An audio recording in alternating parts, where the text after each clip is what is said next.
cafecito está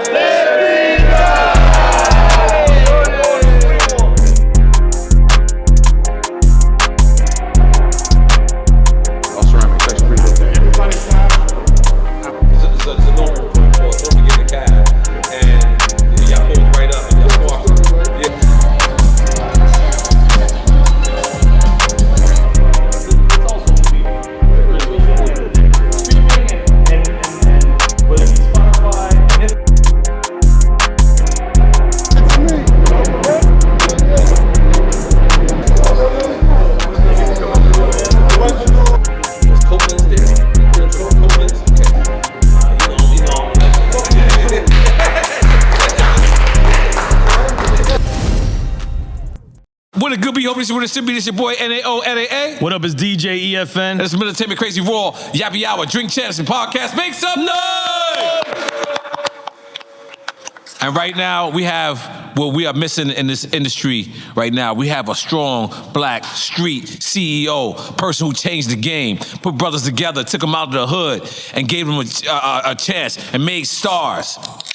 This is the CEO Ruff Ryders, and we're gonna give him his motherfucking flowers today. In case you don't know what we're talking about. So my motherfucking D for Ruff Ryders! Make some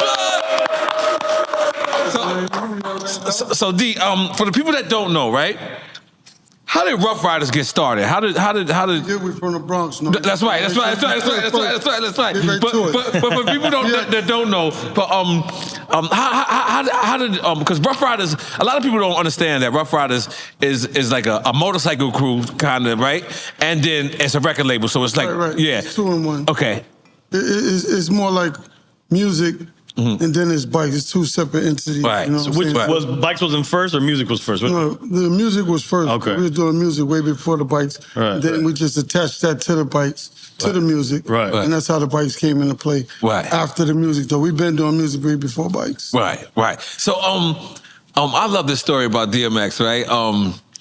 Where Lyor comes to see him in Yonkers, I believe. Yeah, wild. And ex-jaw is wired shut. Yep. So how first off, how wasn't you like nervous to present him to Lyor Cohen because his jaw's wired, but you knew his talent was that raw that Lyor was going. So describe us what happens.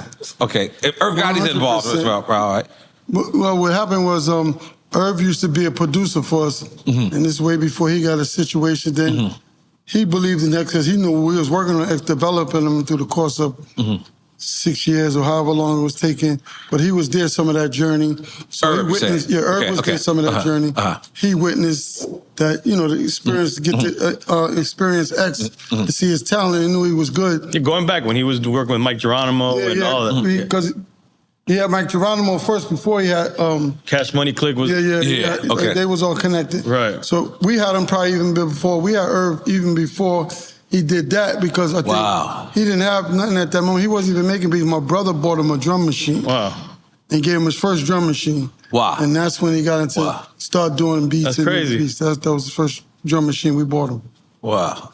So then, so is it Irv who says, I got Lyor Cohen that's coming, that want to come see him? Oh, okay. Irv, what happened was, Irv must have got connected with somebody at Def Jam. They gave him a job at Def Jam. Okay. So they told him, we need you to do X, Y, and Z. And he was like, no, I don't want to do that. I got somebody I want to work with. He was talking about X. Right. And they knew that X, X always barking and doing different things. So that's how he does when he rhymes. And then they say, well, he must have been in a meeting at Def Jam when he got the job as the A&R. And he was like, well, I got DMX. He was like, well, they told him, we don't want nobody that barks and we ain't into dogs and all that. We don't want no dog food and all that. We just here to sell records. Right. So he quit his job. Irv quit his job. And he quit his job. Then Lyor came back and got him and said, no, come back. We need you. So he went back to do his job. He said, only way I'm going to take my job is if you come with me to Yonkers and meet DMX. So that's when they came to the Yonkers and met DMX. Yo, how dope is that, though? So, all right, but here's my deal, right? Because y'all didn't have an artist at that time, correct? No, we had X. No, I'm saying like signed. No, he wasn't signed. So Lyor's coming there. What made you have the confidence to say, you know what, I'm gonna let him rhyme even though his jaw is wired? Because he already knew he could do it because he was doing it previous, like little stuff in the studio way before they even, that deal just came out of nowhere. Right. His jaw was still wired. He wasn't getting around that. Right. But he was already rhyming, so I knew he could do that. But we wasn't banking on him rhyming at that time. We was just banking on his music, playing some of the music. Right. So Lyor just was like, well, let me hear something. And I said, come here, X, for a minute. But he was talking, he was rhyming like I'm talking. Right. So even with his jaw wired. Yeah, but you don't know his jaw is wired. And Lyor, nobody knows his jaw is wired at this time. He's just, as I'm talking, this is how he's rhyming. Very Sounding clear. natural. No, it don't sound like nothing's on his jaw, but they don't know his jaw is wired at this time. Wow. So I said, all right, come here, X. And he spit a couple of rhymes. He's like, Lyor was like, all right, that's pretty good. And it's like, and then I was like, nah, come here for a minute. I told him to come a little closer. I said, open your mouth. Just look at his mouth. See his mouth is shut? He's like, okay, that's it. That's what made him get a deal when his jaw was, he seen that his jaw was wired. Wow. So you guys didn't have no other deal before that? No. Because I swore that I had heard X on records years before. Yeah, that was wild. Like anything with Big B, anything like that? That's when he called BPK solo, right? Something like that. I had heard. Yeah, he had a deal way back, but I think that probably even before us, because he was with somebody else, and then we had got him. Right. So but with us, it was probably that moving forward. But he was already rapping and doing things, but it was kind of difficult with X, because X is a different type of artist. Right. So, it worked out for us because we knew how to handle him. You know what I'm saying? Like he wasn't the type of artist where you just say go there and do the song. It ain't work like that. Right. Never, ever. He'd rather be outside flying a goddamn plane or racing cars on the floor. Yeah. So let me ask you. And I recently discovered this, right? I was recently just going through tours, and I realized that Ruff Ryder Cash Money tour might be top 5 of hip hop's greatest tours of all time. Yeah, that was a good tour. So how did this happen? You and Baby got together? Yep. Okay. You know how it worked out, because we was in we was doing well at that time, and they was doing well at that time. So it's Baby and Slim, and it's me and my brother. So we, it kind of connected. They from the streets, we was from the streets, so we was come from that side of the program that we was dealing with them. So they was like, okay, so we clicked, and then they had Juvenile. I need to use Juvenile for a song. Right. So I said, let me get Juvenile. Once I got Juvenile, I put him on one of the compilations that we did, and then we got close, and that's how we connected the tour, and we figured out how to make a tour happen. Because, a lot of us don't know when we're making history, and some of us do know when we're making history. Some of us, like, you smack dead in the middle of it and be like, yo, if this goes correct, this is going to be a legendary, this is going to be a historic moment. From the beginning, did you know that about that tour? No, you didn't? No. We weren't thinking about history. We was just doing what we loved and just music. When you love, we got a passion for music. So when you got a passion, you don't be thinking about what you're doing. You're just doing it out of the love of the music and the people that you believe in. So that was more for me, like to be able to, because I had Kiss in them. I had, they all from Yonkers, Kiss, all from YO. So I had them for years. When they was babies, I used to take them to school and pick them up and drop them off. It's crazy. So I got a chance to watch them develop. You know what I'm saying? So you never know until you get there. It's not like I could foresee and say, this is going to be big. I got artists that I work with that didn't make it. So, you got to pick and choose, and they just happen to stand out and pop off. So they work. And X is from Yonkers, and the LOX is from Yonkers. So that was something that I deal with to this day. But hold up, but going back to that tour really quick. Yeah, that's what I was about to say. How difficult was that logistically did you guys have This is two of the hottest labels. Yeah, like. This is what I'm saying. I'm thinking y'all would have egos. I'm thinking y'all would be clashing. Like, was it smooth the whole way? Like, be real about it. Like, the whole time we never had a problem, not one incident. Right. Because see, it's easy when you both understand each other. Like, you're from the street. Right. We from the street. Right. And we never even, I don't even think it was a fight on that whole tour. I don't think we ever had no type, because it's a line of respect, Right. Because you already know where it's going. It ain't no ifs, ands, it ain't no in between. You ain't gonna be a couple of punches in the face. You're gonna have to answer to it's gonna be some other type of situation. So we don't want no problems. They don't want no problem. And we respect them. So they was young, we was young. just coming in the game, and we just wanted to do what we had to do to make history. Right. So how does that happen? Because y'all both hot, right? There's no way that you can measure, you know, DMX hotness to Lil Wayne hotness or Juvenile. Juvie was hot. Juvie was hot. Yeah.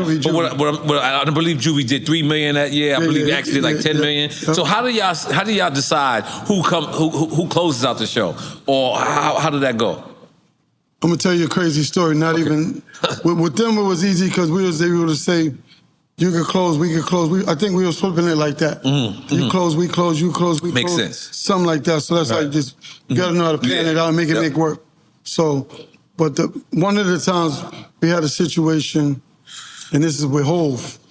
So we was on tour, remember we had the Ruff Ryders Rockefeller tour. Okay, yes. So this is the tour. So we on tour one time, so we was already debating on X going last. Right. And they was like, no, Hov want to go last. So, you know, they already been going through their little war way before they got deals. Way before they got deals. Right. So he got an ego, X got an ego. I'm better than you. You ain't better than me. And we going through that. So I was like, you know what? We got to an agreement. We was like, you know what? Go ahead, y'all could go last. Right. So I told Hov he could go last. And X said, all right, cool. I talked to him. He said, all right, cool. So maybe like 3 shows in. So, you know, X is going before Hov. Right. So taking his shirt off, praying. It's a whole nother situation going on. So with X he got this type of energy that when he go, and if you're going after him, whoever's after him, the crowd probably gonna be burnt out after this time. Yeah. So Hov wasn't getting the energy from them that he normally would have got. Because he's a normal smooth guy. He's a smooth guy. And X is... X is jumping in the crowd. Right. So they go on records, and when Hov get up there, they ain't got no more energy. He took all the energy. Yeah, he was like, you know what? So we went back in the room. He was like, this is what we gonna do. Can we work it out like this? Y'all can go last, and I'll go before X. That's how we set it up. After 3 shows, though, because X was draining the crowd, he wasn't getting the response and the energy, so we switched it back around. Yeah, nobody can't fuck with that. Let's make some... The dog. So, all right, boom. So y'all first deal, right, with Ruff Ryders, was the LOX signed first and then was signed to Bad Boy? Okay. We was managing them. We didn't even have them signed. Oh, wow. So we just managed them. Because I always thought y'all was production. And I read recently that y'all was managing them. Yeah, we was managing. Okay, when you brought in the Puff, you was the management. Okay, not 100% managing them. Okay, so how does that work? We just was managing them.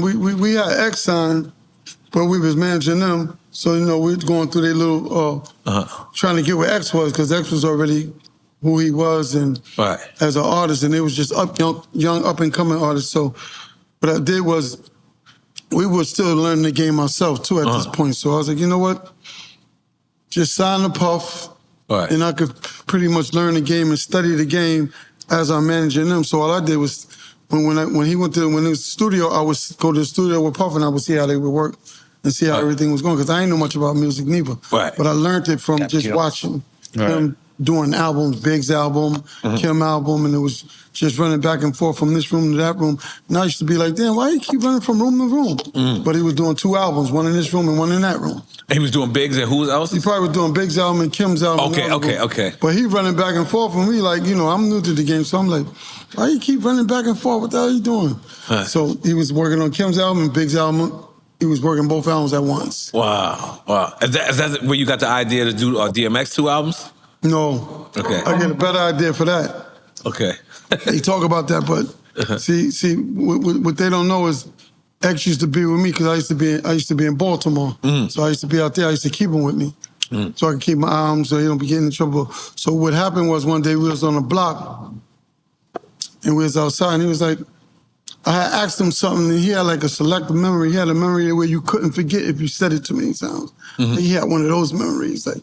So I was like, how you remember? He was like, oh, I got a memory where, you know, if I say it in 2-3 times, I just can't forget it. So so I figured that out, and that was probably years before we got a deal. So I said, okay, I'll give you $100 for every rhyme you give me. Oh, yeah. So he was like, all right.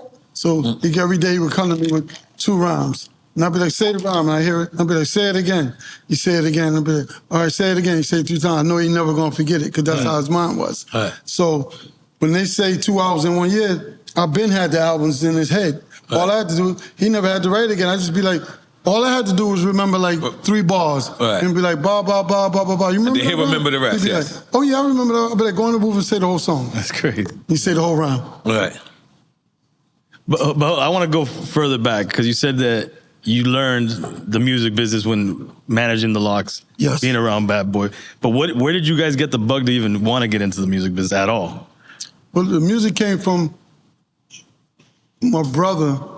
He was looking at a cowboy movie one time, and him and my mother was looking at, that's what they came with the name, Ruff Ryders. But we was probably already doing music. Oh, shit. Dances from a cowboy. From a cowboy, damn, I didn't even think of that. Cowboy movie. That's crazy. But we know Chad Elliott and Dr. Seuss.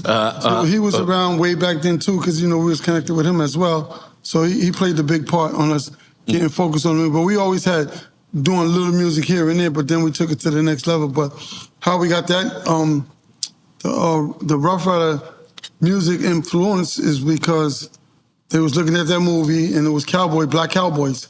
We took that name and just called it Ruff Ryders. They was called Ruff Ryders. That's how we got the name Ruff Ryders, from the cowboy movie, Ruff Ryders. And this is before you guys even had any connection, any artists. You just, way back. This is the idea. We're gonna go this way. Yeah, we're gonna try this and let's give it a shot. And you know, we just believed in it. Plus, we have people rhyme every day, all the time. Right. So you know, we in the hood, like we from the hood. We see that all day. So it was easy for us to connect with the people because we see them every day, like they. Because I read somewhere, I think you did a state bid and did a Fed bid, and you said I got to try something different. You know about that? Yeah. So you said I got to try something different. But what made you? Because at this time, D, I had money. There's about but there's about, out of like 300 people, there's about 6, probably 2 at this time before you, successful black street CEOs. And what I mean by that, there was other black CEOs, but they wasn't for us. You know what I'm saying? They wasn't like, I believe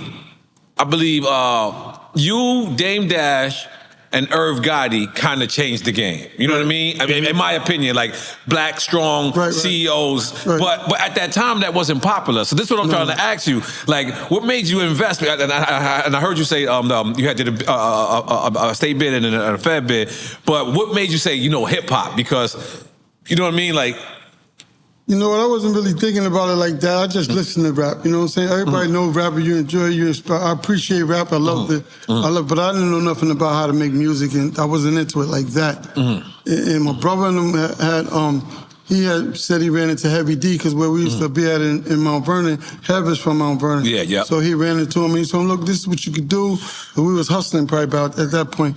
He's like, you could do this, try some music, that'll help you out. And my brother was start going into the music. Then he told me, and I was like, all right, let's give it a shot. Wow. So we started messing with the music like that. So that was your inspiration, Heavy D? Because Mount Vernon and Yonkers is like, that's like the next borough, like sisters. Almost like Bronx and Manhattan. Yeah. So you want that? You fucking connected. So Heavy D, because man, Heavy D was the inspiration for all of us. But I imagine inspired a lot of people. Yeah, he helped a lot of people out too. Yeah. So that was the first inspiration of you seeing someone successful coming from the neighborhood. Yeah, pulling up, because we used to hustle on 3rd and 3rd. 3rd and 3rd is where everybody's out there trying to do what they do to get whatever they can make, and he pull up every now and then periodically.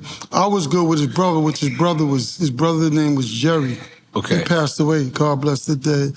And, rest in peace. He was the wild boy. Kev was the good kid, so he ran with us, and Jerry used to be with us, and we run everything. So, yeah, we got it from that. We passing through, and he was big. Hev was big at that time. You know, we had the hot, big albums. Yeah. He inspired us to do the right thing.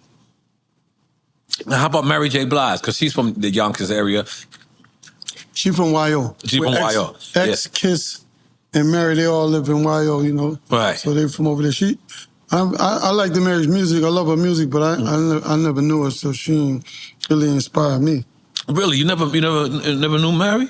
I know Mary. I love Mary. Mary's good. She family, but I ain't listened to her until the album. One of her albums was crazy. Then I knew her then, but I didn't know her before then. Okay. So I'm going to bounce around a little bit. One of the hottest subjects on the internet right now It's 38 Special versus Jadakiss. No, it ain't Jadakiss. You know, I got my boy on him, which is the artist that I'm working with, which is Jadakiss's cousin, Brillo. So he the one going back and forth with him right now. Oh, really? Yeah, we said, let us get this Kiss. We'll take care of him. So, and we took it, and him and 38 is going back and forth. He just sent me something today. Oh, yeah? Yep, he just sent me a joint that he did today. Going back and forth, writing a letter for the 38 Special, he wrote a letter to him. Oh, wow. So let me ask you, because you've been through this. You seen Big and Pac. You seen Kiss and Beanie. You seen Hove and everybody basically. Do you think this is good for hip hop? What? The back and forth. Yeah, I mean, it's good as bad as you make it, you know? Right. It's just a sport, you know? Who could box the best, who could rhyme the best is a sport. It depends on how you look at it, you know, what you want to turn into it. I mean, I don't look at artists as like they come in here to be shooters and killers. If that's the case, they can stay on the block and do that. Right. They don't get in here, they just, but you see, the people that's around them ain't giving them the right information. Because see, you got a bunch of kids that come in. I had kissing them when they was kids. Right. I know what to tell them not to do. Look, y'all go that way, because if you was about this life, you would have been over there, not over here. You can't get over here, then shoot to want to be a drug dealer and a killer. Right. It just don't go. So you stay over there. Right. And continue to move that way. So most people don't got the right people around. They get money, they get a little money up, they go buy a couple of guns, and then they think they kill us. Right. So it's no, we don't need that in hip hop. No, we definitely don't. No. But you do like the competitive spirit. Yeah, of course. Okay. All right. That works. Yeah. I mean, that's what it is. It's like playing basketball. You know, they're competitive. They're going. You're going to challenge each other. You got to challenge. That's what makes the sport interesting. Right, but if the two MCs are the athletes, it's the people around those MCs that are not the athletes that becomes the problem. It's never the artists that do it. It's the people that's with them. That's the problem. Because I heard that you seen Beanie Sigel at a park and you called Jadakiss. It's a normal phone call. Told him to get in the cab, and y'all pulled right up and y'all squashed it. Right? Yeah, and y'all squashed it right then and there. Like it was just them two. What happened was. Bean is from Philly, but we was in Harlem. So I'm in Harlem, you know, I be in Harlem. So what happened was they was doing an event for the kids, giving away stuff and giving them free haircuts and different things. Right. So I'm in the house and my barber called me and was like, he know that Kiss and Beans had a little situation. So he called me and said, because they keep telling the story, they smoke so much goddamn weed, Beans and Kiss, they tell a fucking story every time. Right. But this is the story. So what happened was, my barber called me, tell me, Beans is in the park. So I was like, all right, I'll be right there. So I shoot to the park. I go in there, I was like, all right, what we doing? So Beans there with a couple of his people. So I was like, what we doing? Because we're trying to fix this before it escalates. His manager Sadiq? His manager Sadiq was there? Okay. You know, Okay. I like that. Sadiq was with him. Yes. So Sadiq was with him, and I ran up in the park and I talked to him, and I was like, what we doing? Because we're trying to fix this before it escalates, because it's going to go wherever it's going to go. So he said, no, I'm good, no problem, blah, blah, boom. I said, all right, hold on 1 second. I walked out, I called Kiss, I said, yo, jump in the cab, come to the park. So he come to the park. He comes by himself? Yeah, he came by himself, because he's in the crib. He came to the park. I met him at the park. I said, come on, let's go down here and go talk to them so we can figure this out. So I walk him down to the park. I tell him and Beans, go over there and talk over there. So I let them go over there and talk.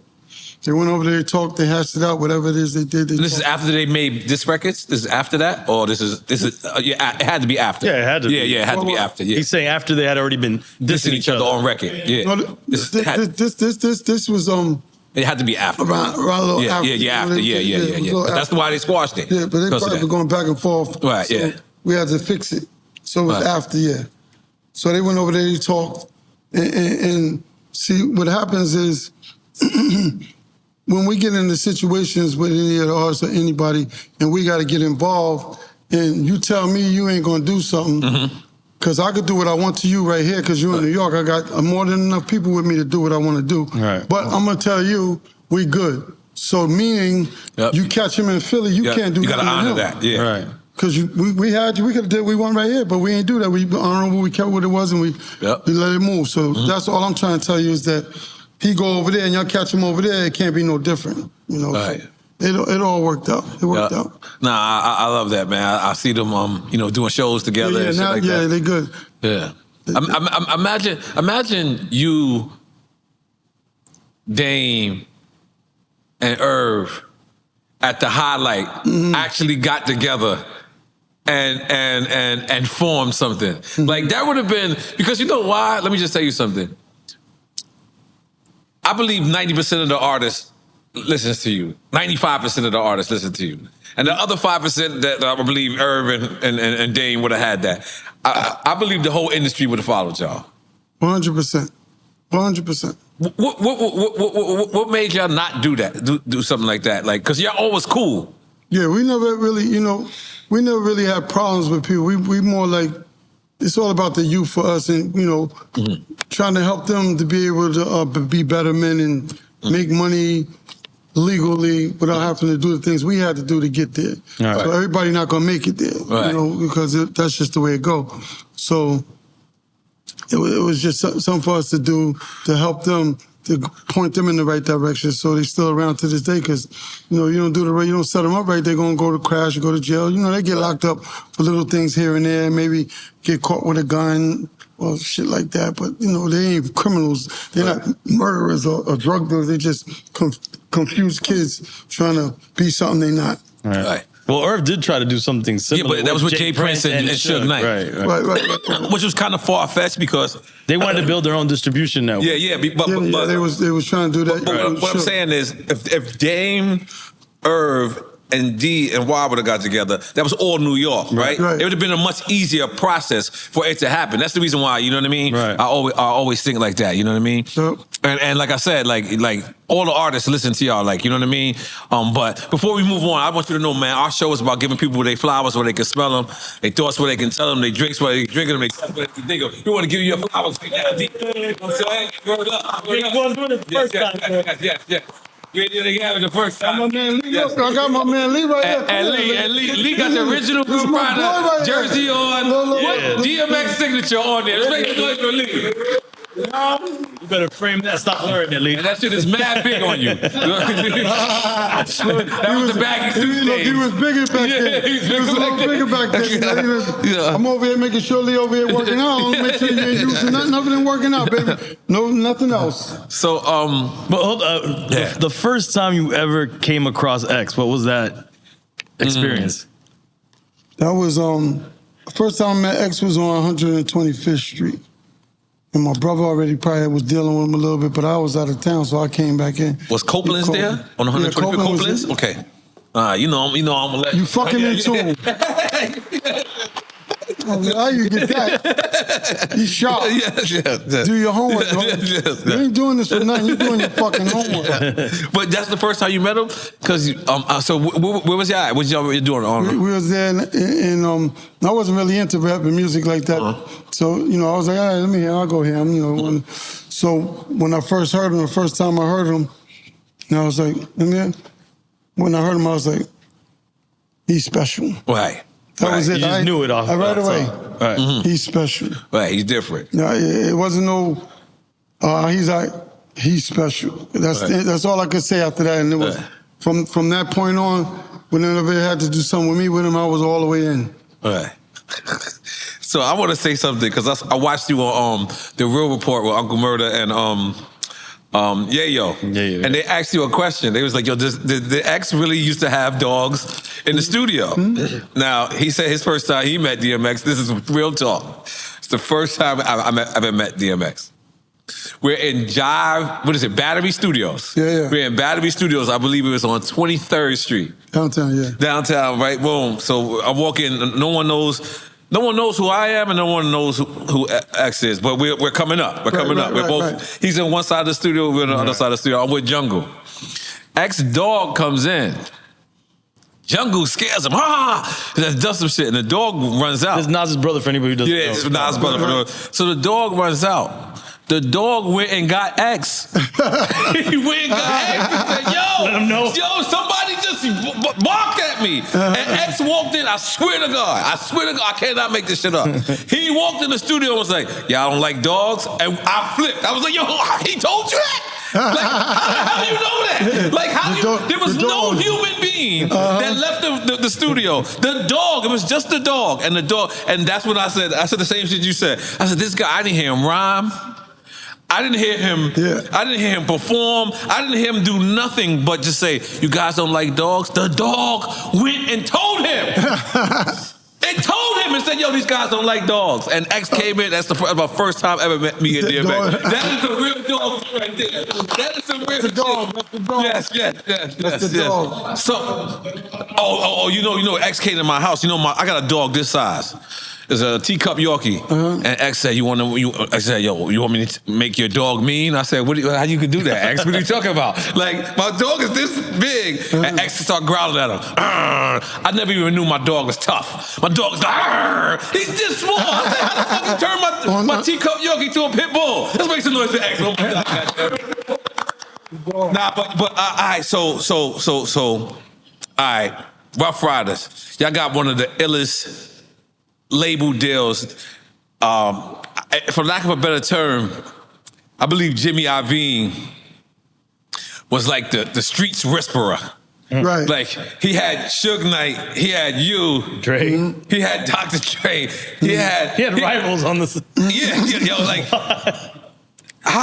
because I mean, for me, y'all being on Def Jam with X and then selling, the amount of records that y'all sold, I believe it's like 10 million or something like that, the first album. And I believe, 5 million the first album and 5 million the second album, right? That's what it make it 10, right? But now this is like, even though Def Jam is the big league, we all know that under that Universal umbrella, Interscope is like the big dog. Like, you know what I mean? It's Universal, even though Universal, it's named Universal. Universal had cash money. But when you go to that Interscope building, that budget is wide open. Yeah. So let me ask you, because the Interscope deal was a label deal, right? Right. Okay, so because you got X at Def Jam, right. He just did what he did. Now, how does this work? Jimmy Iovine approaches you and say, "Man, let me take everybody else." He wanted to. When we first got with Jimmy, this is how we got with Jimmy. What happened was, we wasn't even with Jimmy yet, but what happened was he had Eve. Dre had Eve over there in the aftermath. Yeah. So they had her. So X came back from Cali and was like, "Yo, I got this girl, boom, boom, boom, bing." I was like, "All right, send her over here." So he sent her, and we was working with her. I was like, "She kind of nice." Right. So we had to go through Jimmy and Iovine to get Eve. Right. Aftermath had it, but they couldn't do nothing with it. Like, But y'all was already negotiating the Interscope deal? Or y'all was already... It feels like he's saying this is how it leads up to. Oh, this leads up to it. Okay. So we met them through that situation first, and we got out of that situation, and they really couldn't do nothing with X at that moment. But we went to, the first time we went to Cali, though, that was secondary, but the first time we went to Cali is that Suge flew us out there to sign X. He wanted to sign X. No, I never heard of this story. We need to hear wait. Hold on. Let me sit down. Tight. Yeah. Hold on. This is before Def Jam, then. Yeah. Okay, we gotta hear this. Suge flew us out there. I never heard that. I don't even. Yeah, he did have Pac. Because I remember when in the picture, I seen the picture. Pac was in the picture. It was me, Pac, my brother, Suge, and whoever else we was over There's there. a picture with you I ain't gonna lie. I remember X. I remember X said this. I remember. That picture? And Boondo's in the picture too. Yeah, we gotta show the picture. Yeah, Boondo's in the No, picture. I ain't gonna lie. I remember X saying this story Boondo's slightly in the on picture. drink camps. But go ahead, continue. So Suge flew y'all out there. Yep. Okay. First time I've been to Cali, right there. And then y'all met at Interscope or no? We met outside at the La Park. Okay. La Park Meridian? You know. Okay. All right. So hold on. Okay. How did Suge hear about X? He had Underground Records? Word of mouth, Okay. different people talking. Wow. You know, what happened was, Suge, he's from the street, he do what he do, and I'm still good with Suge. And some people could throw certain things and do things, and, if they could take your people, they'd do it, but that probably, we was clear that probably not going to be the thing over here. Right. Because it ain't no, just kind of like taking and not doing the right thing with it. So if you ain't gonna do the right thing, then don't do nothing. Right. So I ain't gonna do the right thing. So he did the right thing, not doing nothing. Wow. Wow. So we just able to go back and we figured it out as we go. But he did fly us out there the first time to Cali with X to see if he can get him, but it didn't work out, so it was all good. Man, could you imagine that alternative reality though, where X is at death row? Yeah, that's because I'm asking. That's because what part of Suge is this? Is this when Aftermath is popping or no? This is Death Row. This is Death Row. No, he wasn't a part of Aftermath. Remember, Aftermath is when Dre leaves Death Row. That's what I'm saying. Didn't he have another label after Aftermath, or he stuck with Death Row? Who, Dre? Yeah. No, Suge. No, Suge is just Death Row and Dre is just Aftermath. Okay, all right. Right. Remember, Dre left Death Row, created Aftermath. Right. And then Suge stayed with it. And then that's when Pac went over. Well, Pac went over that's when Dre left. Right. It was all in the school. That's Jimmy. Yeah, that's what. It was all Jimmy. So that's the first time you went to Cali. That's the first time I flew The second to Cali. time. The second time is when you meet Eve. You said, or no? No, Eve came to New York. Okay. She was in Cali already with Dre and them, trying to figure out her album and her situation with Dre and them. But X must have went over there and ran into her. He flew back and told us about Eve. Right. And then, how did y'all make this deal happen?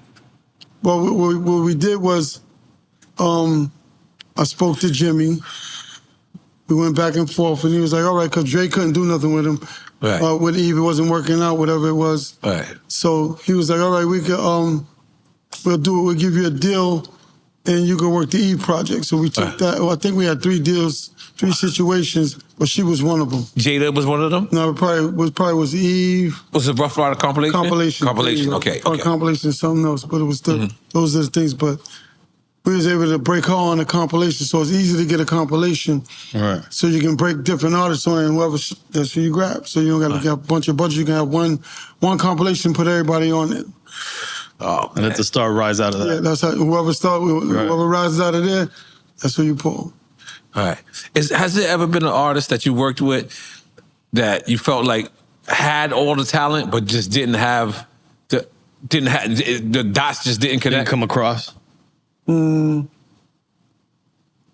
know what? I didn't have them, but I had a lot of people, but I didn't sign them, but I had them enough because Mace used to be up on. I had Mace, Wow, the LOX, wow, X, Eve, wow, Swizz, wow, PK, Grease. So I had all them. Wow. So we had a little bit of everybody, but Did you have Big L too? we didn't have Big Al, but my brother. That would have been crazy. My brother used to handle him, but we didn't have him personally. I didn't really get a chance to work with Big Al, but he's from Harlem. So all the other ones I had, but Mace is from the same block, Cam is from the same block. Right. They all from 40th and 139 in that area. So they all, I had run-ins with all of them. Wow. And Drag On too, right? Drag is from Shout the out to Bronx. Drag On. Okay. Yeah. Drag is from the BX. He's good. All right. So, and who you guys had a Southern artist? What was it? Young One? Young One. Dope too. Young One was good too. Yeah. He's from Atlanta. Yeah. But what happened was we had him for a little bit. I don't think we really signed him, but he used to be working with us. So what happened was when time was going on, we had too many artists at the time, so we couldn't really sign that many more people. We had 5 already. Right. So whoever we had left over, I would say, here. I gave him to my nephew Swizz. I was like, here, you take him. He take him, and he took Young One over there, and they went to did a deal somewhere with Clive Davis. Clive Davis. Yep. Yeah. So Cassidy too. Let me ask you about that because in 1997 I recorded a record called Banned from TV, right? Me, the LOX is on, Styles and Kisses on there, Nature, Cam, and me, right? It's my record, right? And Big Pun. Right. At the time, we was searching for beats, and I believe Swizz was working with X, but I believe I was the first person to work outside of Ruff Ryders with Swizz. Right. And I remember I was like, yo, so what's the producer's name? And they just kept saying, man, it's D's nephew. Do you remember the period where like Swizz didn't even have a name? Like they used to call him D's nephew. And I called him D nephew at one point. I was like, D nephew. He's like, man, my name is Swizz. I was like, oh shit. D's nephew. Yes. How did you know that you, because you know, working with family is good sometimes and working with family is horrible sometimes. How did you know that your nephew was gonna be one of the biggest producers of all time? I didn't know he was going to be you big. Did? You can't predict how somebody's going to be big. You know? That's honest. You got to put the work in, you know. So, Right. you know, you can't never predict somebody gonna be big. You just gotta believe in them and just keep pushing them until they get big. Some people make it, some people don't. He just happened to make it because, you know, we kept a tight grip on him from a little kid, so he was always here. He know not smoking weed, drinking that. We don't need you to focus on that. Focus on that. Right. So he would. He used to live with me. He was in Atlanta first. Yep. Then he flew back. Yep. He stayed with me.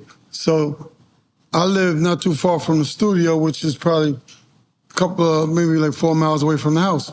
So I said, all right, go to the studio. You know, we had a studio in Yonkers. So he'd go to the studio, and every day he would come back the next day, and I'd be like, all right, man, listen to these beats. He had 25 brand new beats. That's not it. That's not it. That's not it. But forever. And then after a minute, he got it. Something clicked and he got it. Yeah. So I started using his beats because he had it. But on the takeover, it took a little bit for him to get it, but he got it eventually. You know what I said notice about Swizz was the perfect mixture of him. Like, he had the Bronx, obviously. There you go. Then he had Atlanta, but then he had like some dance hall.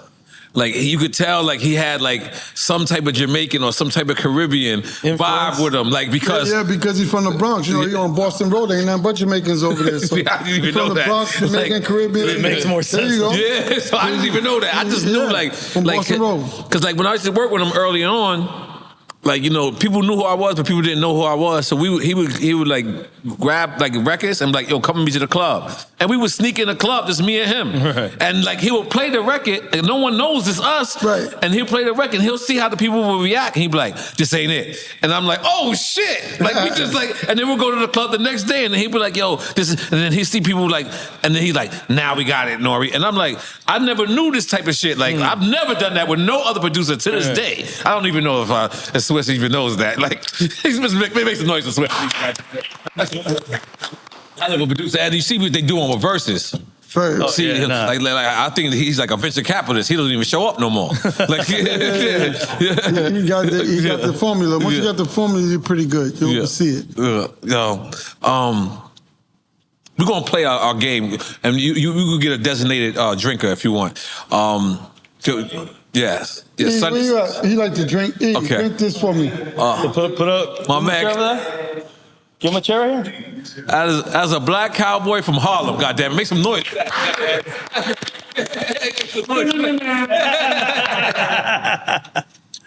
Oh shit! Yeah, I had to bring okay, one. hell yeah. Block talk. We're gonna get into block talk. Hell yeah, appreciate that.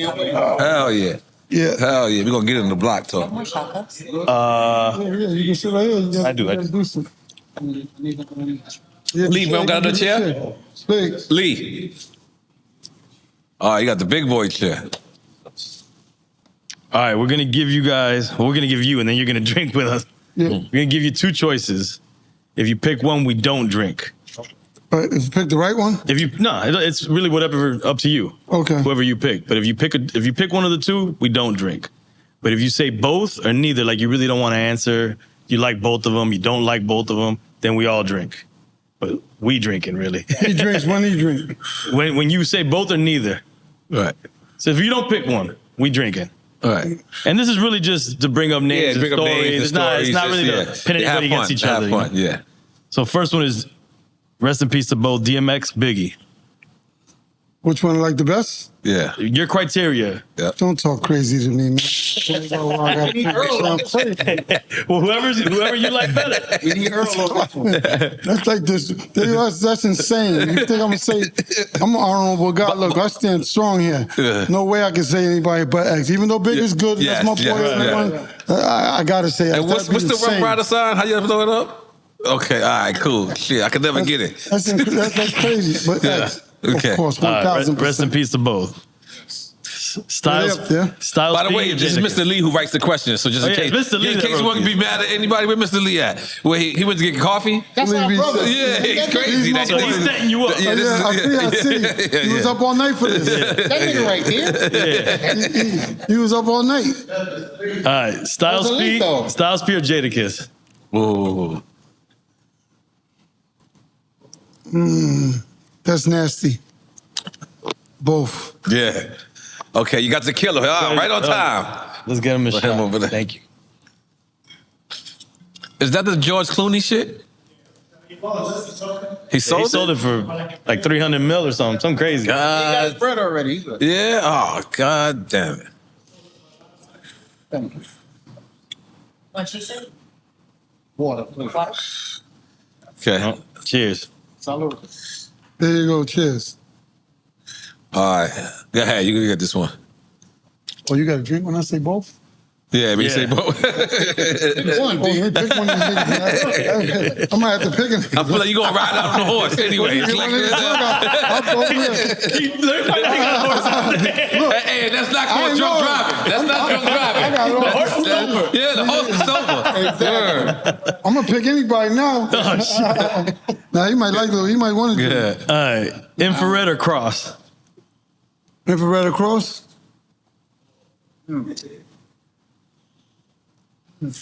I would say Inf as far as rapping wise. Inf is more, Inf they both more good, but Inf is a writer. Cross is a rapper, so Inf is still, Inf is the one that wrote, for Fat Joe. Yeah. All the way up, right? All the way Yeah. up. Yeah. So Inf is more of a writer music wise. All right. Drag On or Memphis Bleak? I gotta say, drag, man. I ain't never going against nobody. You wasting your time asking me questions about any nigga I'm good with. I love that. I love that. Rockefeller or Cash Money? Both. Okay. All right. Cheers. Jay-Z or Nas?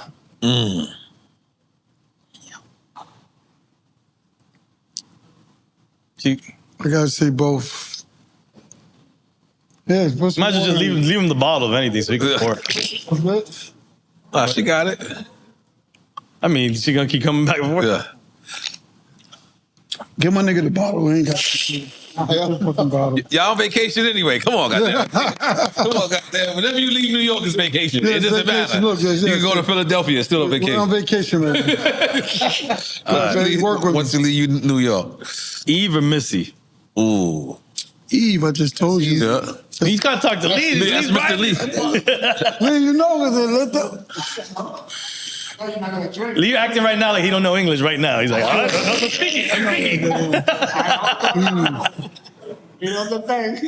he said, This is a good one. Go ahead. Go ahead. Dame Grease or PK? This is a good one. Dame Grease. Yo, big up to Dane Grease, man.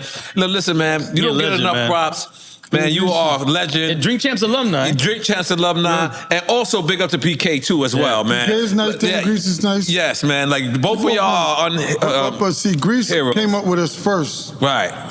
PK came in later, so we started off with Dame Grease. Yes. Yes. Like, Vacant lot. so, Vacant lot. Vacant lot. Right there from our block on 29. So we started with Dame Grease. So I gotta say Dame Grease and PK, but Dame Grease. And I love seeing Grease and French and Max back in the studio together. I love seeing that, man. I love seeing the original get back to originality. Go ahead. Is Dark and Hell is Hot or Flesh of My Flesh?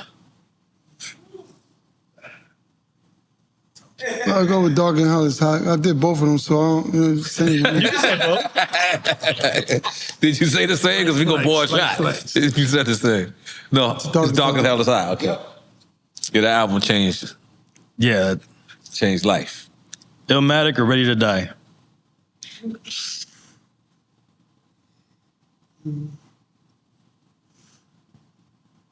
Ready to Die. I'll go with Ready to Die. Ready to Die. Murder Inc. or Junior Mafia? That's an interesting matchup. Murder Inc. or Junior Mafia. I'm gonna have to go with Murder Inc. I know them. I don't know nobody in Junior Right. Mafia like that. Big L or Big Pun? Rest in peace.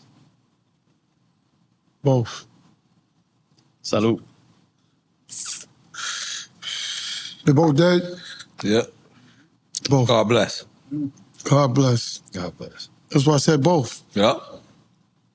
Cool G Rap or Slick Rick?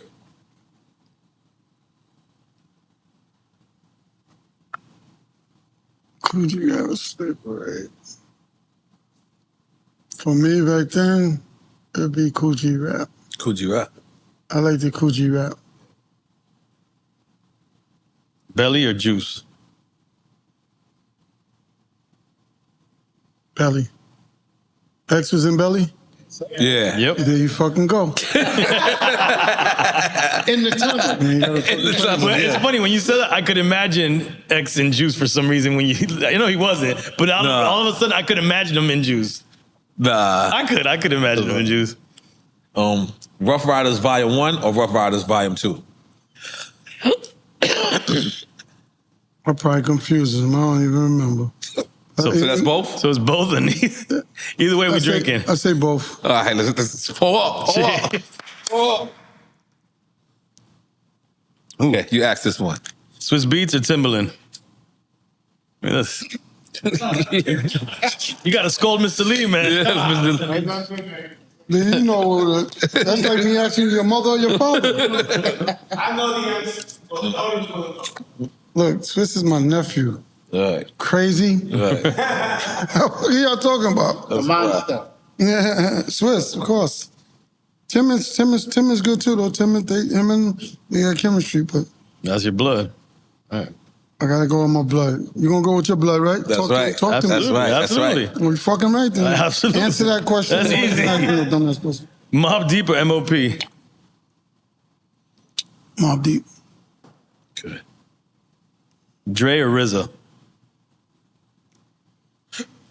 Dre, I did music with Dre. I'm going with people. I work with Dre before me and E, he worked with me with the E project. So I never really worked with RZA. I'm only going by what I work with, not like music wise, but Dre. Nothing wrong with that. Heavy D or Biz Markie? I gotta go with Hev. I know Hev. Rest in peace to both. NWA or Wu-Tang Clan? I gotta go with Wu-Tang Clan. I know Wu-Tang. Meth is my man. I just talked to Meth 2 days ago. All right, N.O.R.E, the last one. And this is the last one that we get back into the interview. Loyalty or respect? I knew you was gonna ask me that. Yeah. Because I just seen you asking me. Yeah. This is our last one. Yeah. For me, the life I live, some people can say loyalty, respect. You can't be loyal to something you don't respect. Let's be simple with it. I don't need your loyalty if you don't respect me. If you respect me, then you can. If you respect me, you can act like you're fucking loyal to me anyway. Right, I agree. So I'll take the respect. It's like you being loyal to me, but me telling you fuck you and talking to you crazy. Right. Nah.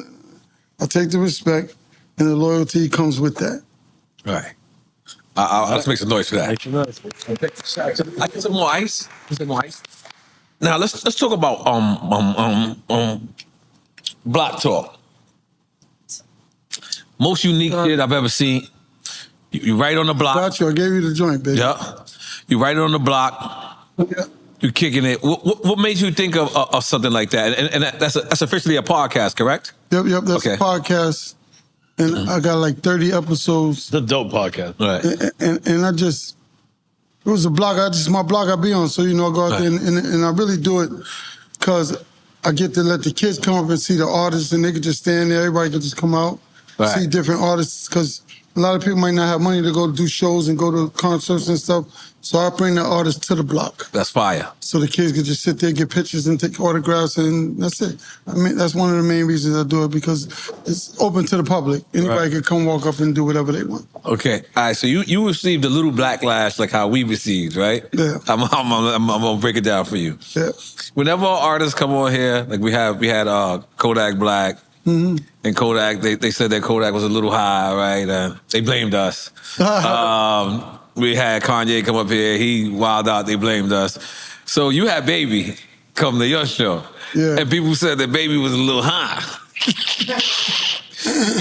I'm gonna say, I can't say if he was high or not because I wasn't there with him. Right. So I'll say I'm gonna give him he was tired. Okay, yeah, there you go. That's what I'm talking about.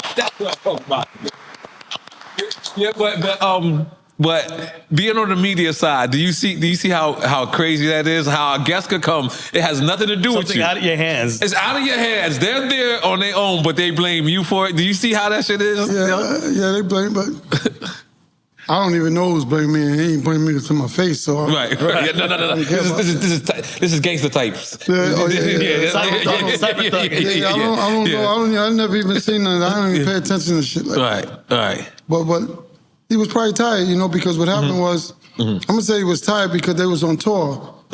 He was on tour, and so he happened to come to my block because he was doing something in Jersey. He wasn't far, so he was like, "Yo, I'm gonna come over and do the podcast." He came over to the block, and he did it, and then he went back to the concert. So he probably was tired. Yeah. And Baby real like that too, man. Yeah, Baby real like Baby, that. 100% kept it all these years, 20, 30 years, I know him always the same, respect is the same. I'm gonna have to say he tired. I ain't gonna say he tired. All right, yeah, I respect that. Now, being in this game as long as you've been in, like me, I used to say I don't have regrets, but me, I do. I do see that I could have played certain things better. Is there anything that you wish you would have did that you didn't do? But in the music, Yeah. probably. I don't really know. I don't think about regrets too tough. Most of the things I did, I was able to pick them. You might regret. I don't really have no regrets. Okay, maybe not regret. Maybe something you wish you would have done differently. Yeah, you would have done differently. Maybe not a regret. Yeah. Yeah, we probably, for me, the main focus was X. I probably would hope I could have gotten some more help, but what he was fighting against us. So I regret that I wasn't able to do, because he's uncontrollable, but I was not able to weed him in like I would have wanted to, because, I talked to him most of the time, all the way to the day he passed. But I regret that he couldn't change his habit, or things that he was fighting against, his demons. Regret I couldn't save him from that. The last 2 weeks of X's life, prior to the last 2 weeks, last 6 weeks, he was living out here. I was with him every day. Like, I seen the difference. Like, I would meet him. He would come on we time. had him on the show. He would come on time to places. I would be like, yo, X, do you know you got the worst reputation of being late? And he was coming on time. 1,000%. Like, we were like, yo, this is he was something totally. And And that episode, he was like, that's the best. He looked so healthy and happy. He had weight on him. He had weight on him. And what's crazy was he had never met Benny the Butcher. So I had just posted a picture with me and X, and Benny the Butcher had hit me, and he was like, yo, I never met X. I did a song with X. You know what I mean? He's like, is it okay that I pull up on y'all? I was like, yeah. Right. And Benny the Butcher pulled up. We all got pictures. We all did that. But then it was crazy because I think of the next week after that, X was like, yo, I'm going to Atlanta. And we was having so much fun. Like Lee said, it was 6 weeks leading up to that. We was together every day. So I was like having so much fun. It's like your friend going to summer camp or something. I wanted to be like, yo, chill, man.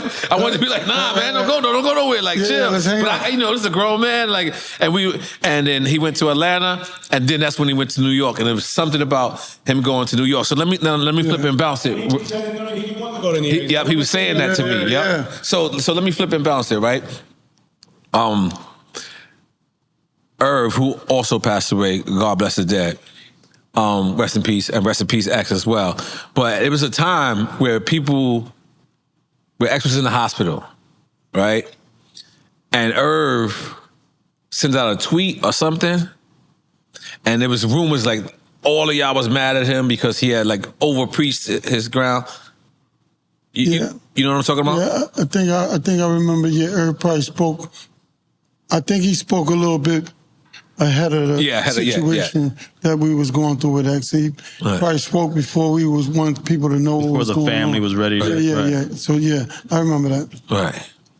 And you ever got to work that out with Irv? Yeah, that's you make mistakes. It's not like he's doing it intentionally. Right. Some people that's just what they do. He was grieving too as well. X was close. Right. Just talking about it. How was the dynamic as X as an artist and you guys being the label trying to put out these projects? Like, I would imagine you guys would clash a lot, or would you not? Clash with who? With X. Like, trying to get things done. Every day. So it's like it's hard to understand how y'all even got things done. I'm gonna tell you how you got what they done. That's a good question. This is the trickiest. Remember I told you he had a selective memory. Right. So I paid him for songs probably 4 years before we even did music. We didn't even know about music deals and none of that. We were just on the block. We was out there hustling, doing what we do, but he would bring me rhymes all the time. And as long as you can remember a bar or two, not you gotta know the whole song. Yeah. Just say da da da da da da da da. I'll be like, you remember that song? You'd be like, yeah, I remember that song. But I say this whole song. He said the whole song. I'll go in the booth and lay it. That's how I was getting the songs. He already had them in his head already. He might write once in a blue or song, but most of the rhymes he wouldn't know off the top of his head. If I just tell him a part of the rhyme, he could say the whole rhyme after that. So that's how I was able to get 2 albums in 1 year. Because he had the rhymes already. I was just say that rhyme right there. He just say it. Did y'all ever get to the point where y'all like, I can't do this anymore? With what? With X, like working with him. With each other? Never. I mean, X wasn't no problem for us, you know what I'm saying? We just was trying to save him and Like, you know, help he him. had the problem. Yeah, he was the problem. We ain't the problem. We just had to save him. It was complicated. He didn't really worry about, he wasn't stuck on material stuff. Right. Any fame, he didn't care about none of that. No, none of He'd be that. like, I'd be like, yo, we gotta go to Grammys. He's like, yeah, I'll talk to them.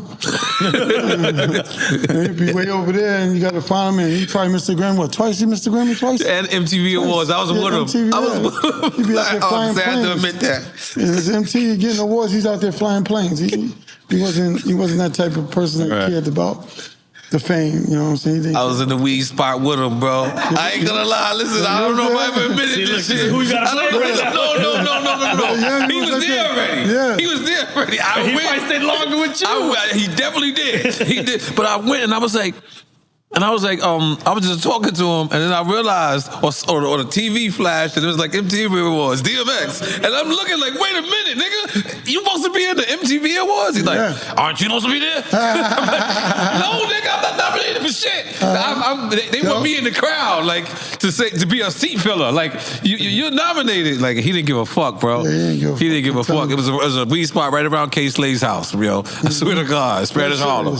Word up. 100%. But what I don't know, people don't like to do the what ifs or whatever, but let's just for lack of a better term, do you think X can survive in this day and time, in this music, in this climate? I mean, he's a true artist, so, you know, these people, most is not true artists, you know, they get a good song and they make it from there. It's not like, you know, he was able to deliver albums. See, you don't got to deliver, we had to give up 15, 16 songs per album and skits. That's 18 songs. You know, he had to do all that. So he'd probably be able to make it because what you got to deliver for an album right now? 10 songs? 8 songs? Yeah. 10 2-minute, 30-second songs too at that. No, he could, one album is 2 albums for us back then. Yeah. He probably would have just been doing fine just performing the music that he already had, the catalog, doing festivals. Because his performances were crazy. He was he's by himself on stage. But that was one of his strongest points is that his performance, like he said, was he didn't need nobody on the stage with him. It was his energy and his love for and passion for the music and the crowd. So he just knew how to do that. He mastered that already. Okay, so I'm bouncing around a little bit, right? Again, how much do you think? Because like obviously, Ruff Ryders, we didn't know that it was named after Black Cowboys, right? We didn't know that, right? We thought it was just, you know, rough people and, you know, riders, right? But then Eve comes and it brings like so I don't want to say softens y'all up because it doesn't, but it brings a different caliber of people because after all, she's a pit bull in a skirt, but she is in a skirt and she's is a female. Right. So it brings a different audience. Right. Especially with the Gwen Stefani, it like kind of like brought that commercial edge to it.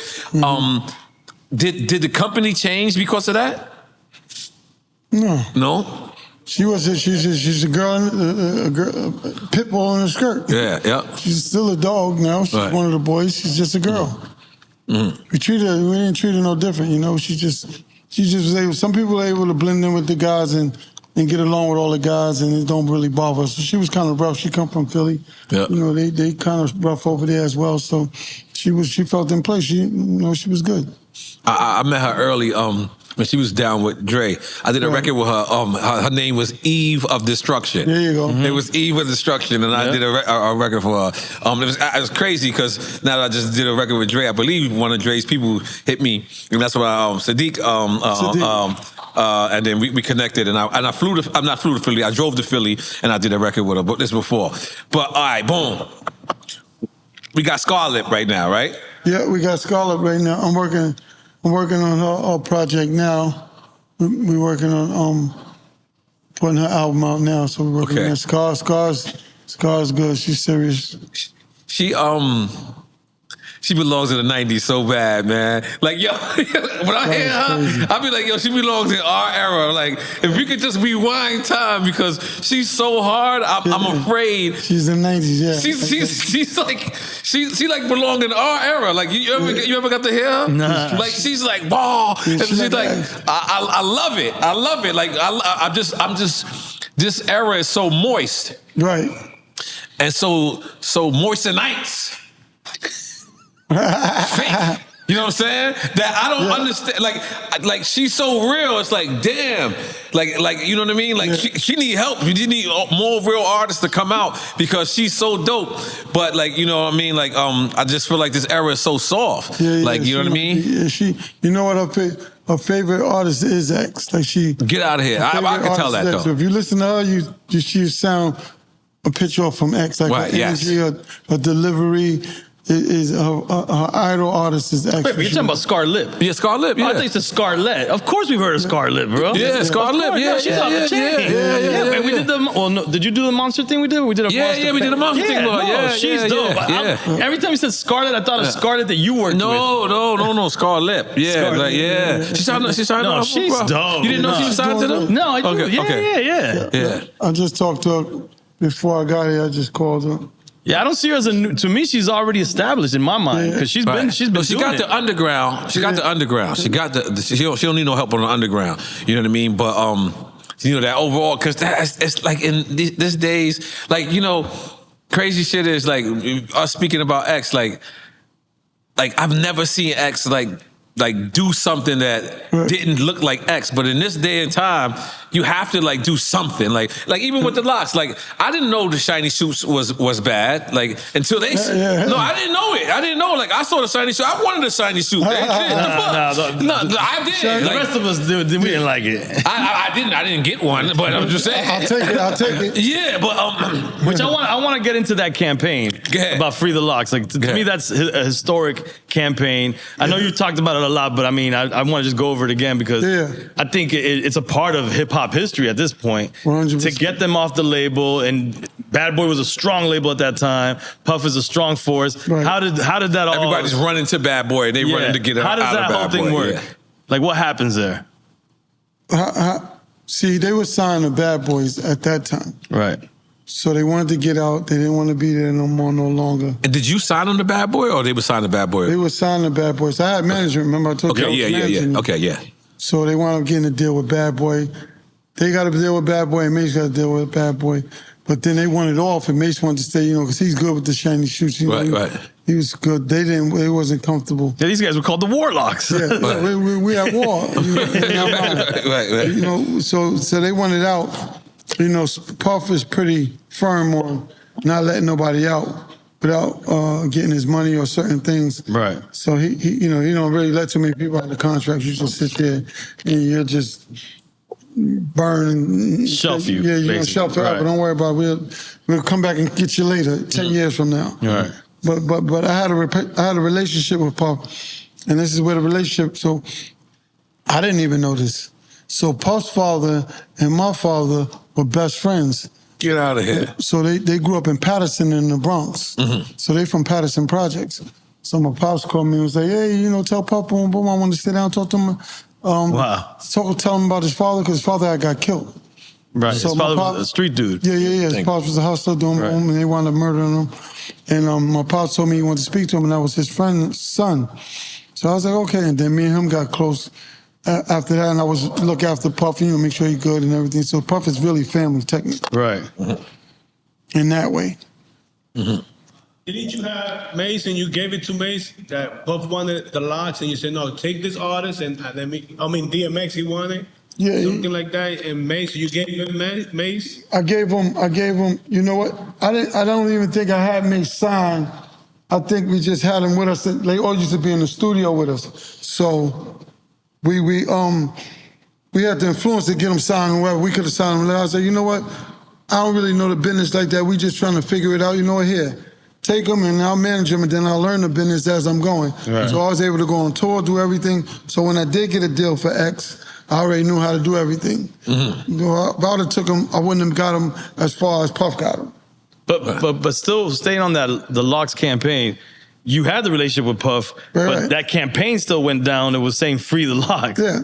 I'm sure Puff didn't like the campaign. Yeah, I mean, I can't do none of that's business. Okay. Mm-hmm. I can't tell them not to do what they did. So they did it. That was their campaign. Yeah, I mean, if that's what they want to do and that's going to help them get it is. See, me and Puff is good. Me and Puff business ain't good. Right. We good. The business is not good because it ain't just him. Like it's just business. Involved. It's not personal. Yeah, it's other people involved. Puff ain't the only one making these decisions. Right. He look like he is, but it's 2-3 people over there telling him do this, and so they got to do what they got to do to get where they got to go. I can't tell them don't fight back. Right. Like I said, do whatever you got to do. Let's do whatever it's going to take to get them to move and get you off this and get to a better place. That's what we're going to do. So it worked. Got it. That's dope. Man, that was a time, boy. That was everyone incredible had time. free the LOX shirt. Yeah.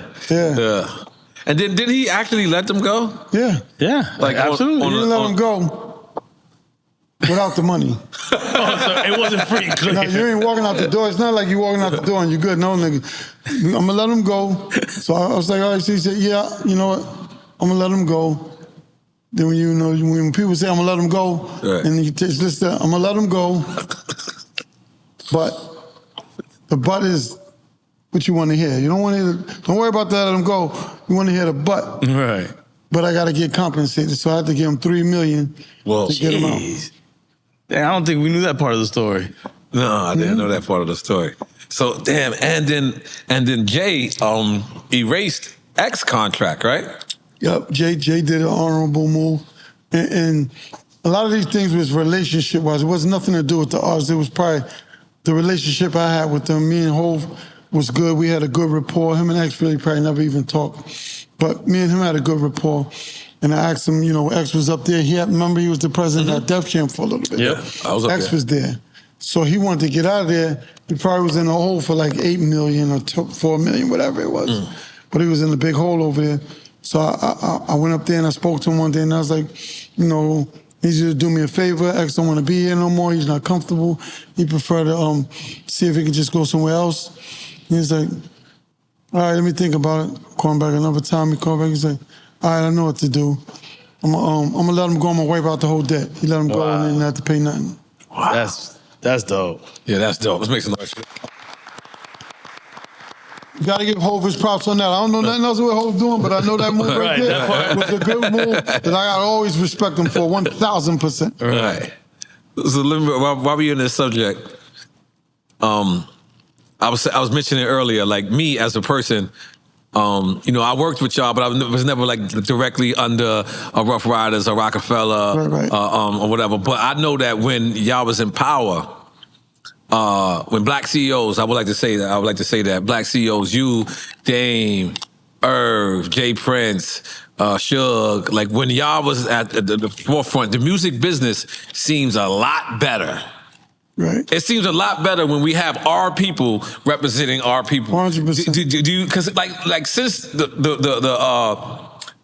I don't, what is it called? The missing version of the street CEO. What's my man name? Riggs Morales. Like Sam Cresco. Like certain people, Mike Kaiser even. Like, you know what I mean? Like all of these CEOs is gone, and now it's like the industry is disposable music. Do you think that was like purposely done? It's like no more hip hop CEOs. No more hip hop. Yeah, that's what I'm trying to say. Yes. I think when I look at it, because I've seen the transition from from here, the corporate taking over, not the streets. Most of the people was from the streets that was doing it before. Then they put corporate people to do it, and they don't know nothing about the music, nor the culture. They're just getting jobs and checks. They don't know how to work with the artists, and then so now they begging on a one-hit wonder. If they get a lucky song, or maybe they. Before we had to work this whole project all the way through from the streets. Yeah, from the streets. Start from the streets, right? So we know where we're going from here to there. We do 15 songs. We pick 3 singles that we know we can bet our money on, and that now you ain't got to do that. You know, they hoping they get 1 single and they good. They're trying to get more money than having to spend. You know, because they were spending a lot of money back then, but they might not recoup because the artists might not sell. Right. So they found out a way to get around spending a lot of money. That's all it was. Because I remember like and let's not forget right now also the tech companies are like the record labels. Right. Yeah, all the the venture apps capital. and social media. No, Yeah. but I'm saying like all the social media or the Spotify's, it's all social media. Right, Really, when social at the end of the day, media. streaming and whether it be Spotify and Instagram, it's really all the same shit. It's all Right. connected, you know. Right. Yeah, that's fucked up. That's fucked up. But do you think getting rid of the black CEO was a purpose thing? I'm sorry to ask you the question in a different way, but you think that was done on purpose or it's just evolution? They really can't get rid of us. You know, they just Right. make it difficult for you. Yeah. So you can't get to certain where they put up roadblocks and make it difficult.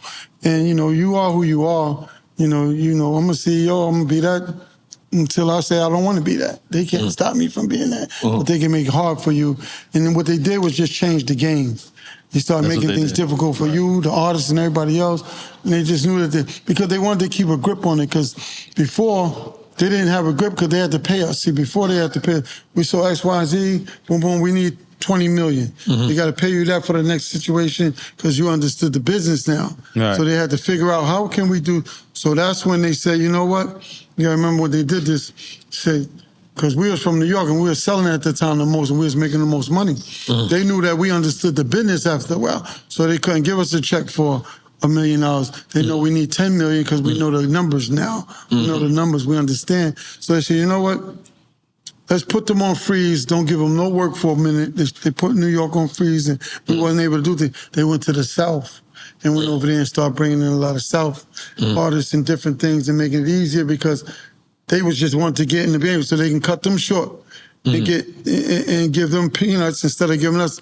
They take that 10 million they were supposed to get us and probably could do half of the South. There wasn't no problem because they wasn't really. They was just wanted to get in the game, and that's how they switched it because they froze a lot of New York artists for a minute. Makes a lot of sense. So, okay, what the fuck I'm about to say? Okay, you got something, E? I forgot what I'm about to say. I want to remember it.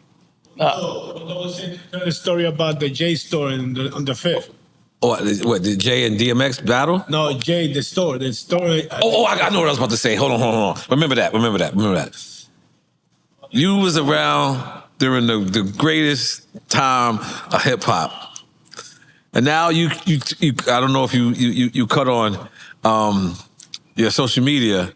Now when you cut on your social media, you see Dame dissing Jay. Like never in a million years. Like I still think this is AI. That's crazy. I still think like somebody's gonna come out and be like, "Hey, I was fooling y'all this whole time." Yeah. Like I still feel like that because I just can't believe it. Like, and I remember them. Like I remember them three being inseparable. Biggs, Dame, Yep. and I'm gonna tell you something, and I've probably never said this. You know, I asked a couple of times. Biggs man is drink champ. So you know what I mean. And I've asked Biggs, and I've asked Jay like a few times that I've been around them, and they have nothing bad to say about Dame. I swear to God, they do not say nothing bad about him, bro. I swear to God. But in a million years, did you ever think that you would have to put on your phone and see that Dame Dash is dissing Jay? Nah, they remember like you said, they was close. They was Dame and Biggs, and they was a team.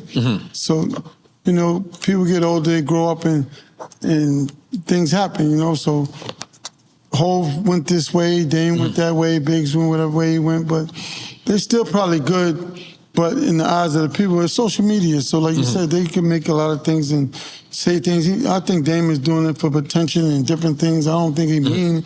It's not like I hate you. Right. It's just, it's working for him. People are watching him and he understands how this work now. Right. Because I seen you on Queen's Flip, I believe. Yeah. And I believe he asked you the same question, or how did the problem start? And you alluded, you didn't say definitely, but you said it might have been Aaliyah. That was something that I had found out way later.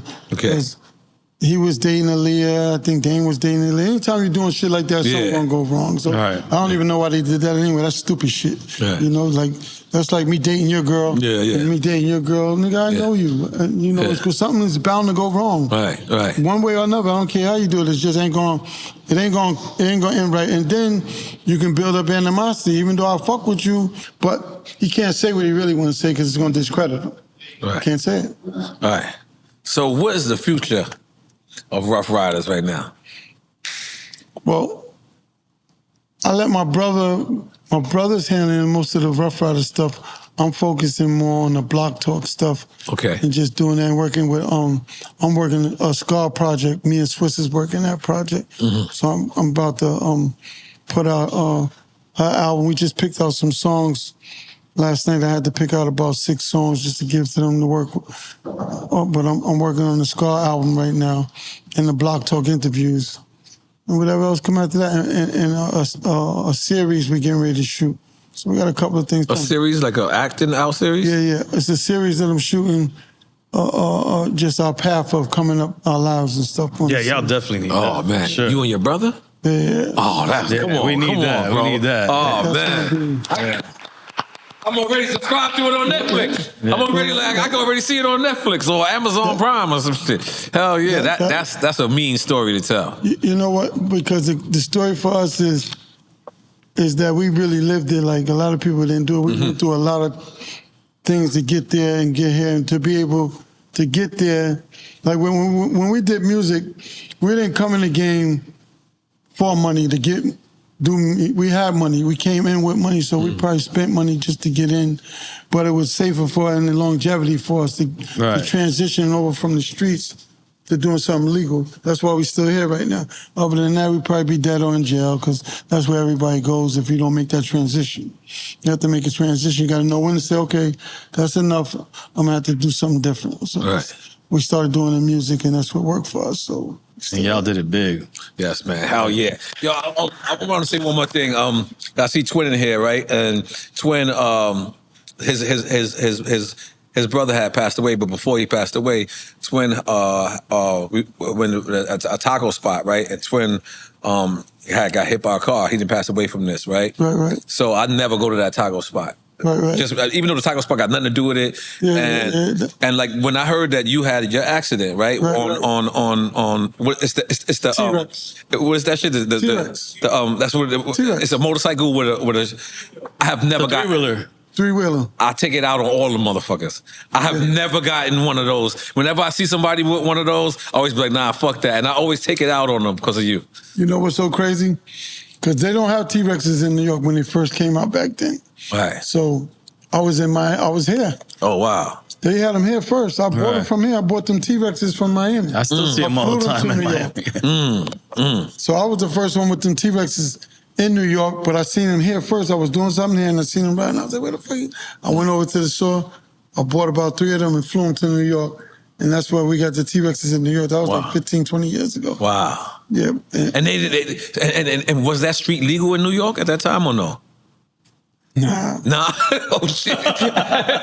Oh shit. I didn't know that. Catch us when you can. Yeah. That's the mindset. You know, because they was pretty good. They was fast, and they just looked at it. I got them from out here though. They was from here. They originally came from here. Wow, I didn't know that. I see them all the time. Yeah. People driving normal out here. And I gotta thank you. I don't know if you remember this, but before X started going to Arizona, I used to have a lot of shows in Arizona because I'm half Puerto Rican, so I used to always I used to always get like Latino shows out there. So one day we all Puerto Rican and black. I'm in Arizona, and the promoter's like, "Hey man, Like he shorted me on like two grand. It wasn't nothing crazy. Right. And for some reason you called me, right? Or I called you. I don't know what was happening. And you was like, yo, you all right? And I was like, nah, man. This promoter just like kind of shorted me. And you were like, word? Where you at? And I was like, Arizona. Or I believe it's Arizona. It could have been Utah. But I believe it's Arizona. In 10 minutes, you had like 15 Ruff Ryders pull up and on a motorcycle. We got chopped and that promoter found that $2,000. Yo, I was like, I mean, we didn't have to say nothing. Yeah. And that's when I really realized, I was like, yo, Ruff Ryders is a fucking big conglomerate. Like, this is not no Bronx shit. This is not no Yonkers shit. This is some crazy shit. Like, I forget why we was on the phone. But you was like, you heard it in my voice. You was like, man, watch this, N.O.R.E. And I always want to thank you for that, brother. Appreciate you. Those MCs that's serious business too. Yeah. Having the MCs, that's serious business. Yep. So, all right, how about tech? Are you messing with the what is these apps and all this crazy shit? The SoundClouds and how do they get music out nowadays? The DSPs, yeah, you got the Spotify's, you got the empires that do the digital distribution, you got all the Amazon Music. It's all DSPs. Yeah. I just found out I'm doing 3.9 million a month on Spotify. I ain't seen nothing. Remember what Snoop said? That's the difference. That's the big difference now. The music is all free. Yeah, you might waste your time right now. I can get it and give it to him. Right. So it's impossible for you to stop it. It's like almost impossible. See, I'm in a seesaw because on one hand, Lyor told me, he's like, it's the best time to put out music because it's so cheap. Like, meaning, like, you could just make the shit in your house and just throw it out. You don't have to really do a photo shoot. You don't have to really... That part is true. Yeah. That's true. Yeah, so... So what's the next part? All right. What's the next part he told you? The next part is what he just said. It's just like, are we going to, like, just keep being disposable music? Or like, you know what I mean? That's like, what it is. It became disposable. That's the problem. Yeah. And then when anybody can make it, that means it's oversaturation. Yes. Like you said, oversaturation, because, see, before, you had to have money to make it back then. Yes. You couldn't just Yes. go in your room and rhyme on the mic and then put it out. They could go in their room and tweak and put it out. Right. You didn't have that access before. You had to have a budget. You used to have to go through the proper process of getting a budget, videos, or they could shoot their own videos, make their own music. They could do that in their room. Yep, right now. And have a video up tonight. Yep. So like it's oversaturated. It's too many videos. It's too easy. Don't cost them nothing. See, back then you had to have money. You had to have a budget. Yep. So you ain't putting no album out. You ain't doing no music or anything. Now you could do it in your house and do it and put it out tonight. Yep. And you saw, I don't know if you guys saw what they just came out with a report that, you know, the Polymarket shit? Yeah. So motherfuckers were betting on Polymarket about songs hitting the top 10 in Billboard. Oh, yeah. And then they were paying bots on Spotify to spike that was it. on Netflix, right? And I don't know. I just saw a news report about it. It's on Netflix. And they were paying bots to get it on Billboard, and then they were betting on it on Polymarket. Wow. So it's all rigged in that sense. Right. So the thing is yeah, you want it easy to be a creative, but I think real artists will find the way to get there regardless. But what you got is a bunch of people who ain't real artists flooding the market, and it's hard to see the real artists. You can't have them because it's 9 fake artists and 1 real artist. Right. So now you can't even tell the difference. So now you got so much fake artists, you start picking fake artists and saying he's nice. And the algorithms was telling you, no, this is what's popping, and we just finding out they rigging that too. They paying the bots. So algorithm ain't telling you shit. Yeah, that's fucked up. And they lying about they flossing with all this fake shit, like pretending like they making bread. But they were even betting on Donald Trump's speeches. Like if Donald Trump. Oh yeah, that's the Polymarket. They bet on everything. Yeah. They bet on everything. So D, God comes down, right? And God says, God come down? Yeah, God comes down to speak to you. You ain't got to come down. I'm going to come up. Yeah, actually, all right, so he comes to speak to you, right? And he says, D, I want you to make one record for me, right? I want you to go in, you to pick the producer, and you to pick the artist. You pick the producer, you pick the artist, and and it can be a feature artist, and that feature artist can be alive or dead. Who are the 2 artists you picking to be on that record, and who is the producer that's gonna produce that record? If I had to pick one song that I have to do, yeah, you have to do it. Yep. I'm gonna say Swizz and X. Swizz and X. Okay. All right. That's it. All right. I know Swizz Beatz, and I know how to work X. See, he don't got to make the hits. I make the hits for him. I'm gonna know what to tell him to say. Say this. Don't say that. Say this. Do that. So we kind of like, it's a chemistry with music. Like, X wasn't a worker. You just had to be chemistry with him, you know. So right. I had a good chemistry with him. He trusted you is really the important part. He trusted me, and I just knew how to work the project. You got to know how to work a project. It's not just, it's a project now. So you got to look at it like, you pretty much, when you're dealing with an artist, you got to get into their world. And now you got to know who you're dealing with and know the ins and outs on who you're working so you can come out with a good album. Right. I don't got to, if it's too difficult for me, I say, you know what? N.O.R.E, look, do this. I need you to do this. Give me the beat. That's a good beat. Boom. Put a hook on it here. Just rhyme on it, you know. So you give them, sometimes you got to give them a hit. Because the beat is basically a hit. A hit is basically the beat and the hook. Right. What you say after that, you can make it work. But I already got the beat and the hook. I'm 75% good. 25, I just need you to do your part. Now you only got to do 8 bars. That's nothing.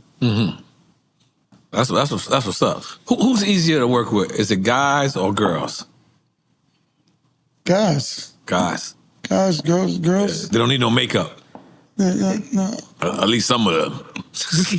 Guys is easier for me because I work with more guys than girls. Like I make with 1 girl out of 10, so I gotta be easier for me to work with guys. Because girls, I don't get to work with that many girls. Like if I get 1, it'll be just 1 girl. With 5 guys, I gotta work with, so it's easier for me to work with them. Plus, I gotta talk to guys however I want. Right. I gotta bend it a little bit. Oh, you know, but nigga, I just told you to hurry up. What you doing? So guys, I gotta talk to. I want girls, I gotta curve it a little bit. All right. You ever got to meet Michael Jackson or Prince? No. Because X told me he met Prince. That was hilarious. I think we might have met Prince. I don't think Michael Jackson was in the studio that we was in, which was in Sony on 54th Street. 54th. He was in the room, but he was in that room. We was in this room, but he was in there. But we didn't really go in there to meet him. But he was in the room. But he was in the same studio. But I didn't talk to him personally. Was there anything else? I think we wrap it up, man. Thank you, man. Thank you, man. You ain't got a Block Talk shirt? You ain't got a shirt? Shit. Nah, I just gotta give him a hat, son. Yeah. Come on. Yeah, that was dope. That was dope. Yeah, take a picture.